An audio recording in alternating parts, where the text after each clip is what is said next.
नमस्कार. आपण सीतायन या ग्रंथाचे वाचन करत आहोत. यामध्ये आपण मागील भागात वाचकांसाठी चिठ्ठी हा त्यात लिहिलेला भाग आहे तो मी तुम्हाला वाचून दाखवला. आता आपण या ग्रंथाच्या ज्या मूळ लेखिका आहेत, the untold story of Sita याच्या ज्या लेखिका आहेत देना मरियम, या त्या काळातील मिथिलेमध्ये त्यांचा जन्म झाला होता. तेव्हा त्यांच्या मिथिलेतील बालपण हा भाग पाहणार आहोत. आपण सुरू करूया.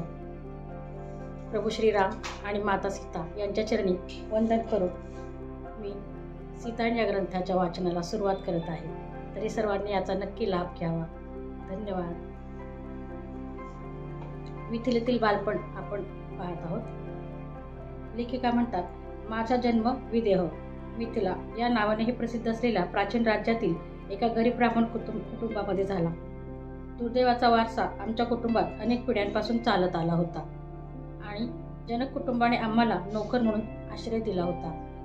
महाराजा असवरोमा जनक आणि त्यानंतर प्रसिद्ध सिरध्वज जनक राजा यांच्या राजवाड्यात माझ्या वडिलांनी सेवा केली. माझ्या वडिलांचे वडील व आजोबा यांनी सुद्धा तेथे घरकाम केले होते. त्यामुळे माझे वडील जेव्हा राजवाड्यात घरकाम करू लागले तेव्हा आमच्या कुटुंबाने राजमहालात आदरणीय स्थान मिळवले होते. त्यांना इतर सेवक व नोकर सुद्धा खूप मान देत असत. माझ्या वडिलांनी शरीर आणि मनाने महाराज आणि त्यांचे कुटुंब यांच्याकरता स्वतःला पूर्णपणे वाहून घेतले होते. जीवनात आमचे ध्येय हेच आहे हे माझ्या मनावर अगदी लहानपणापासून बिंबवले गेले. महाराजांची कोणतीही गरज भागत असेल तर माझ्या वडिलांना कोणतेही काम कमी दर्जाचे वाटत नसे. मला माझी आई आठवत नाही. मी लहान असतानाच माझी आई वारली. त्यामुळे आमच्या कुटुंबात मी आणि माझे बाबा असे दोघेच होतो. मी लहान असताना अनेक नोकर आळीपाळीने माझी काळजी घेत. बहुतेक वेळा मी माझ्या वडिलांसोबत ते वेगवेगळे कामे करत असताना त्यांच्या दृष्टीआड होऊ न देण्याचा त्यांचा कटाक्ष होता. मी लहान असतानाच राज्यकारभार करण्याची जबाबदारी वडिलांकडून मुलाकडे आली. सिरध्वज राजा झाले. महाराज म्हणून सर्वसाधारण भक्ती आणि आज्ञापालन या भावनांच्याही पलीकडे जाऊन सर्वजण त्यांचा आदर सन्मान करत असत. माझ्या वडिलांना नवीन महाराजांबद्दल सर्वोच्च आदर होता. असे अगदी सौम्य शब्दात सांगता येणे वावगे ठरणार नाही. राजवाड्यात असलेले आम्हा सर्वांसाठी, लहान आणि मोठ्या सर्वांसाठीच जनक बाबा हे तरुण असूनही वडिलांच्या जागी होते. ते फक्त महाराजच नाही तर महान ऋषी म्हणून मानले जात असत. त्यांच्या एवढी थोरवी फार थोड्या महाराजांमध्ये असेल असा विश्वास बाळगणारे माझे वडील एकटेच नव्हते. लहानपणापासून माझे वडील मला सांगत होते की महाराज कोणाच्या जीवनात, कामावरून किंवा पदावरून भेदभाव करत नसत. ते माणसांचे मन बघत, बाहेरचे रूप नाही, महाराजांच्या हृदयात ते पाहत असत. ही गोष्ट सर्वांना माहीत होती. त्यांच्या या गुणामुळे ते लोकांच्या मनात उच्च स्थानावर होते. महाराज आणि त्यांचे परस्परात प्रेमाचे नाते होते. अशा प्रकारे अनोखा सुसंवाद आणि शांतता यांचा अनुभव संपूर्ण राज्यात सर्वांनाच येत होता. महाराजांना विरोध झाल्याचे ऐकिवात नव्हते. त्यांच्या कार्याबद्दल प्रश्नचिन्ह नसे, कारण ते नेहमी लोकांच्या भल्यासाठीच काम करत. मी ज्या महालात वाढले आणि सेवा केली तो सुंदर होता, पण कोठेही संपत्तीचा, वैभवाचा दिमाग नव्हता.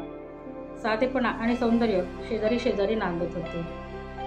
रंगवलेल्या फुलदाण्या, मातीची भांडी, भित्तचित्रे आणि आकर्षक विणलेले कापडे अशा लोकांनी केलेल्या कलात्मक वस्तूंनी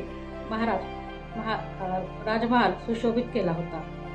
महाराणी सुनैना यांना तीक्ष्ण सौंदर्यदृष्टी होती. फक्त राजमहालातच नव्हे तर संपूर्ण मिथिलेत भारदस्त आणि सुसंस्कृत अभिजात वातावरण निर्माण करण्यासाठी त्या मदत करत असत. राजा राणीला मूलबाळ नव्हते. जनक बाबांच्या विरक्त तपोनिष्ठ स्वभावामुळे हे असे झाले असे म्हटले जाईल. त्यांचा बराचसा वेळ ऋषी आणि मुनींना भेटायला जाण्यात किंवा राजमहालात त्यांचा आदर सत्कार करण्यात किंवा एकांतात ध्यान करण्यात जात असे. त्यांच्या ऋषी महाराजांना भेटण्यासाठी हे ऋषीमुनी लांबून लांबून येत. त्यांच्या भेटीमुळे राज्यात उत्साह आणि आनंद निर्माण होत असे. महाराजांच्या विवेकबुद्धीचा सर्व लोकांना फायदा होत असे. कोणत्याही माणसाचा प्रश्न सोडवण्यासाठी ते त्याला मदत करत. अशा प्रकारे ते सर्वांचे जवळचे आणि आवडते बाबा झाले होते. बहुतेक लोकांसाठी ते आनंददायी वातावरण होते. महाराजांच्या निकट राहून त्यांचे आशीर्वाद मिळून देखील उदास आणि चिंतातूर स्वभावाचे माझे वडील याला अपवाद होते. माझे वडील फार कडक स्वभावाचे होते असे म्हणणे फार सौम्य वर्णन होईल. महाराजांसाठी कर्तव्य करताना ते प्रावीण्यवादी होते आणि हे काम याहून अधिक चांगले करायचे असे म्हणत. बहुतेक वेळा इतर सेवक आणि नोकरांनी केलेले कामे ते पुन्हा करत, पण हे सर्व खूप नम्रपणे करत. मला नेहमी वाटायचे की ते अतिनम्र आहेत. प्रत्येकजण नेहमीच अधिक चांगले काम करू शकतो हे त्यांचे ध्रुवपद पुन्हा पुन्हा म्हणताना मी त्यांना अनेकदा ऐकले होते. मी मनात मूकपणे निषेध व्यक्त करीत असे. अधिक चांगले करणे नेहमीच शक्य आहे का? आमचे कुटुंब आमच्यावर आलेल्या अनेक संकटातून वाचले ते जनक कुटुंबाच्या दयाळूपणामुळेच, याची आठवण माझे वडील सतत करून देत. आपले जीवन आपण त्यांना देऊ लागतो. त्यांच्या दयाळूपणाशिवाय आपले काय झाले असते हे मला माहीत नाही असे ते मला वारंवार सांगत. मोठी झाल्यावर मी वडिलांना विचारू लागले की ती दुर्दैवी संकटे कोणती होती, ती आपल्यावरच का आली? पण त्यांनी कधीच उत्तर दिले नाही. ते फक्त रिकाम्या नजरेने आकाशाकडे टक लावून पाहत त्यांचे डोके हलवे. एकदा त्यांनी उत्तर दिले, तू ते माहीत करून घेण्यासारखे नाहीये. माझे समाधान झाले नव्हते, पण त्यांना अधिक आग्रह करण्याची भीती वाटल्याने मी तेथेच सोडून दिले. ते मला त्यांच्यापासून कधीच दूर जाऊ द्यायचे नाहीत. इतर मुलांसोबत जंगलात फिरायला जाण्याच्या क्वचित मिळणाऱ्या संधीसुद्धा ते मला देत नसत. हे मी स्वीकारले नाही. त्यामुळे मला रडू यायचे, निषेध व्यक्त करायचे, पण ते निग्रही होते. सर्वात वाईट म्हणजे मी नदीवर कधीच जाऊ शकले नाही, कारण नदीत स्नान करायला मला बंदी होती. सगळी बंधने काय ती फक्त माझ्यावरच होती असे दिसत होते. पण माझे वडील निक्षून नाही म्हणत. कितीही याचना केली तरी त्यांना पाजर फुटत नसे. मी 8 किंवा 9 वर्षाचे असताना मला घरी घरगुती कामे करण्यासाठी परवानगी मिळाली. राजमहालातील घरकामे व्यवस्थित चालू राहण्यासाठी लागणाऱ्या वेगवेगळ्या कामांकडे माझे वडील लक्ष देत तेव्हा मी दिवसभर त्यांच्याबरोबर असे. संध्याकाळी कामे संपून घरी जाण्यापूर्वी माझे वडील जनकबाबांचे आशीर्वाद घेत. कधी कधी मलाही त्यांच्या मागे जाण्याची परवानगी मिळे. माझे वडील त्या महान ऋषीच्या पायावर डोके ठेवत आणि ते डोके ठेवत असताना मी बुजरेपणाने लाजळूपणाने दरवाजात उभी असायचे. मी त्या दोघांकडे टक लावून पाहत असायचे हे मला आठवते. जनकबाबांचे राजबिंडे, उंच शरीर, त्यांचे मागे बांधलेले काळेभोर केस आणि तरुण वयात असूनही लांब दाढीतून मधूनच दिसणारे पांढरे केस प्रौढावस्थेच्या सुरुवातीपासूनच त्यांना वृद्धावस्थेतील विवेकज्ञान प्राप्त झालेले दिसत होते. ते फारसे जेवत नसल्याने शरीराने सडपातळ होते. त्यांचा तोंडावळा रेखीव होता. नाक सरळ असून मोठे ओठ त्यांच्या दाढीमागे दडलेले होते. त्यांचा चेहरा दयाळू आणि शांत होता. माझे वडील अगदी वेगळे दिसायचे. ते सुद्धा उंच होते, पण तरी नेहमी खांदे पुढे वाकून झुकलेले असायचे. त्यामुळे ते त्यांच्या महाराजांपेक्षा लहान वाटायचे. माझे वडील खूपच बारीक होते, कारण ते जनकबाबांपेक्षाही कमी जेवत असत. त्यांच्या चेहऱ्यावर सतत करारीपणा दिसायचा. फक्त जनकबाबांच्या सानिध्यात तो मऊ व्हायचा. जेव्हा जेव्हा मी रात्रीच्या नित्यनेमाच्या वेळी त्यांच्याबरोबर जायचे तेव्हा तेव्हा महाराज त्यांना हळुवार आवाजात, दुष्यंता, चांगली विश्रांती घे, तुला शांत झोप लागो असे म्हणताना मला नेहमी ऐकायला मिळेल. किती उशीर झाला तरी माझे वडील हा नित्यक्रम पार पाडायचेच, कारण त्यांना माहीत होते की महाराज फार थोडा वेळ झोपत असत आणि ते त्यांना भेटतील. त्यांचे आशीर्वाद मिळाल्याशिवाय माझ्या वडिलांना झोपणे शक्य नव्हते. एकदा मी त्यांना विचारले, असे का? आणि त्यांनी उत्तर दिले की जर मी रात्री झोपेतच गेलो तर मला जनकबाबांचे आशीर्वाद मिळाले आहेत याची खात्री करून घ्यायची असते. या उत्तराने माझे समाधान झाले नाही. माझे वडील जर वारले तर माझे काय होईल? कधी कधी जनकबाबा राज्यातील एखाद्या ऋषींना भेटण्यासाठी किंवा एकांतात जाऊन त्यांची स्वतःची ध्यानधारणा करण्यासाठी अनेक आठवडे राजमहाल सोडून जात. अशा वेळी माझे वडील खूप काळजीत असायचे. जनकबाबांची वाट पाहत रात्रभर जागत बसायचे. जणू काही जनकबाबांच्या येण्यावर त्यांचे जीवन अवलंबून आहे. माझ्या वडिलांच्या कठोरपणाचा त्यांना माझी काळजीच नाही असे चुकीचा अर्थ मी लावला. त्यामुळे माझ्यावर कोणी प्रेम करत नाही अशी भावनाच्या बीजाला माझ्या मनात अंकुर फुटू लागले. जसजशी मी मोठी होत गेले तसा हा लहानपणाचा गुजरेपणा संतापात रागात रूपांतरित होत गेला. कदाचित मातृत्वाच्या आईच्या भावनांची कमतरता किंवा नोकरीच्या कामातील त्यांची व्यस्तता याच्यामुळे असेल. पण मुलीच्या होणाऱ्या वाढीबरोबर तिच्या मनातील भावनांचे होणारे प्रचंड चढउतार हे कधी त्यांच्या लक्षात येत नाहीत असे दिसत होते. माझ्या भावना काय आहेत याचे त्यांना काहीच वाटत नसे, म्हणून मी माझ्या भावना माझ्यापाशीच ठेवायला शिकले. मी 12 वर्षांची असताना माझे वडील आणि माझ्यात पहिला स्फोट झाला. माझ्या वडिलांकडे काहीतरी उधार मागायला एक सेविका आली. आदिती दयाळू स्वभावाची मध्यमवयीन सेविका होती. तिला मी आवडत असे. इतर सेवकांपेक्षा ती माझ्याशी लहान मुलांच्या आईच्या ममतेने वागत असे. माझ्यातील एकटेपणाची भावना जेव्हा तिच्या लक्षात येईल तेव्हा ती मला तिच्या उभार भरदार छातीशी धरून उत्तेजनाचे शब्द माझ्या कानात कुजबुजायची. त्या दिवशी ती आली तेव्हा तिने मला माझे वडील आणि मी राहत असलेली खोली आवरत असताना पाहिले. ती त्यांना सहज म्हणाली की एके दिवशी मी चांगली पत्नी होईल. त्यांनी धारदारपणे उत्तर दिले, मीनाक्षी कधीच लग्न करणार नाही. त्यांच्या स्वराने तिला धक्का बसल्याचे दिसून येत होते, पण त्यांना प्रश्न विचारायचे नव्हते, म्हणून ती शांतपणे खोलीतून निघून गेली. मी वडिलांना म्हणाले, तुम्ही तिला असे का सांगितले? त्यांनी कडक आणि निश्चय शब्दात उत्तर दिले, कारण ते सत्य आहे. दुखावलेल्या स्वरात मी त्यांना विचारले, मी एवढी दिसायला कुरूप आहे का की कोणी माझ्याशी लग्न करणार नाही? मी स्वतःला कुरूप समजत नव्हते, पण मी सुंदर आहे असेही मला वाटत नव्हते. खरं म्हणजे मी माझ्या बाह्यरूपाचा कधी विचारच केला नव्हता, पण मी वयात येत होते, स्त्रीत्वात उतरत होते आणि प्रथमच मी कशी दिसते याची जाणीव होत होती. मी खरोखरच अनाकर्षक आहे का असा प्रश्न स्वतःलाच विचारत होते. मी फार उंच किंवा बुटकी नव्हते, मध्यम बांध्याची, थोडीशी बारीक काळसर वर्णाची होते, पण मी काही इतरांपेक्षा खूप वेगळी नव्हते. माझे केस खूप पातळ होते. कमरेपर्यंत जाणारी वेणी फार जाड व घट्ट नव्हती. पण त्याने काय फरक पडतो? माझ्या उजव्या गालावर खालच्या बाजूला असलेला तीळ तेवढा चांगला दिसत नसे, पण त्याने असा काय फरक पडतो हे मला समजत नव्हते. मी तिला आम्हाला बाहेरील सौंदर्यापेक्षा आतल्या सौंदर्यावर, चारित्र्यावर लक्ष द्यायला शिकवले जात असे. मग माझे लग्न होण्यासाठी बाह्यरूपाचा कसा परिणाम होईल? माझ्या वडिलांचा चेहरा थोडा मृदू झाला. मीनाक्षी, तू दिसायला चांगली आहेस, त्याचा काही इथे संबंध नाही.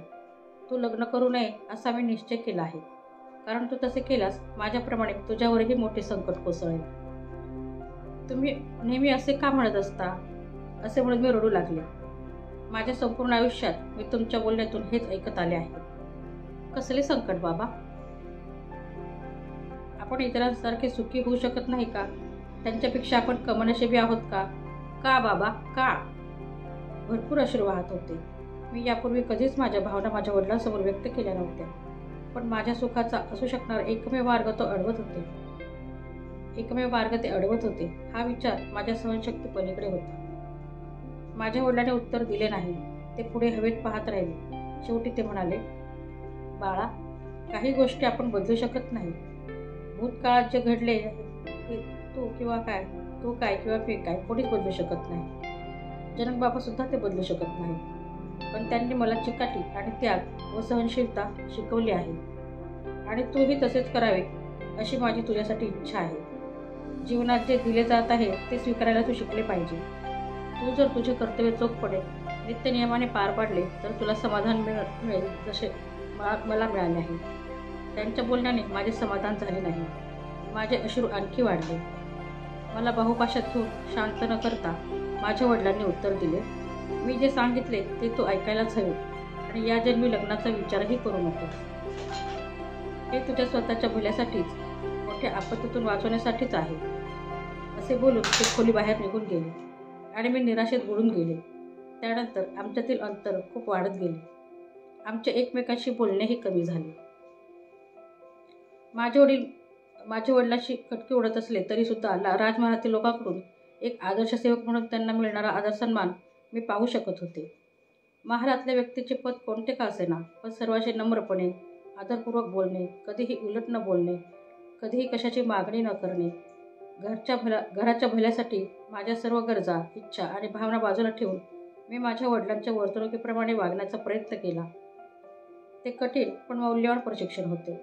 जेव्हा जेव्हा माझ्या वडिलांच्या पद्धत यायचे की मी कामात कुचराई करते किंवा हृदयातील उफाळून या भावना उसळत होत्या, तेव्हा ते नजरेच्या एका कटाक्षाने चिरडून टाकत. राजमहालात कृतज्ञता भावनेला खूपच महत्त्व होते आणि त्याचा आदर्श जनकबाबा आणि त्यांची पत्नी सुनैनामा यांनी घालून दिला होता. ते नोकरांनी आणि सेवकांनी केलेल्या कामाबद्दल कृतज्ञता व्यक्त करायला कधीही विसरत नसत. तसेच आमचे जीवन सहज, सोपे, सुखकर होण्यासाठी त्यांच्या परीने पराकाष्ठा करत. प्रत्येकाचे काम दुसऱ्या एवढेच महत्त्वाचे आहे. तसेच प्रत्येकजण आपापल्या परीने घरकामातील आवश्यक व महत्त्वाची जबाबदारी पार पाडत आहेत असे आम्ही सर्व मानत होतो. कोणतेही काम लहान किंवा तुच्छ नाही. कोणीही दुसऱ्यापेक्षा कमी किंवा जास्त दर्जाचा नाही. पण मी तरुण मुलगी असल्याने ही संकल्पना मला नीट पूर्णपणे समजत नव्हती. मला वाटायचे की माझे वडील इतकी वर्षे इतकी कठीण सेवा इतक्या चांगल्या प्रकारे करीत आहेत.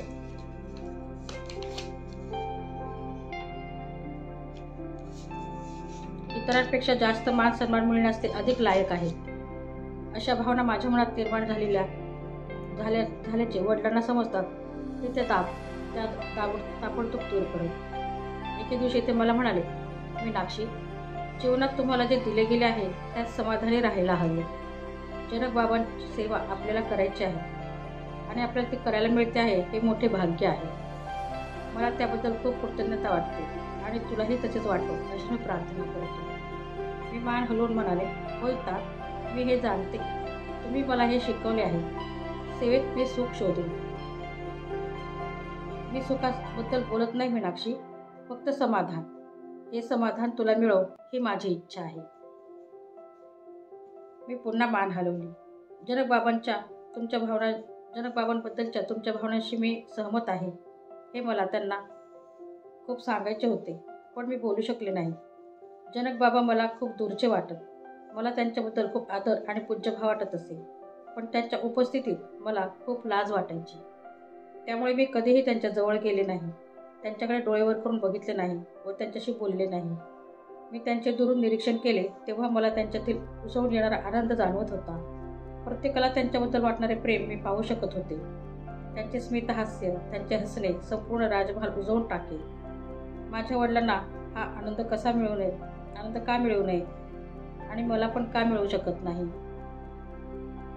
मी जसे मोठी होत गेले तसे मला इतर सेवक माझ्या वडिलांना जो आदर देत त्याची किंमत मला कळायला लागली. राजमहालातील वडिलांच्या स्थानाबद्दल मला त्यांचा थोडा अभिमान वाटू लागला. ते इतर सेवकांच्या कामावर देखरेख करत आणि कोणतेही काम राहिले नाही ना, घराचे सर्व सुरळीत पार पडत आहे याची खात्री करून घेत. जर एखादा सेवक आजारी असेल किंवा त्याचे काम योग्य प्रकारे करू शकत नसेल तर माझे वडील स्वतः पुढे येऊन ते काम लगेच पूर्ण करत असत. कोणतेही काम त्यांच्याकरता मेहनतीचे किंवा खालच्या दर्जाचे नसेल याचा मला त्रास होईल. मला वाटायचे त्यांच्या पदापेक्षा खालच्या दर्जाचे काम त्यांनी करू नये, पण बहुतेक वेळा मी गप्प बसत असे.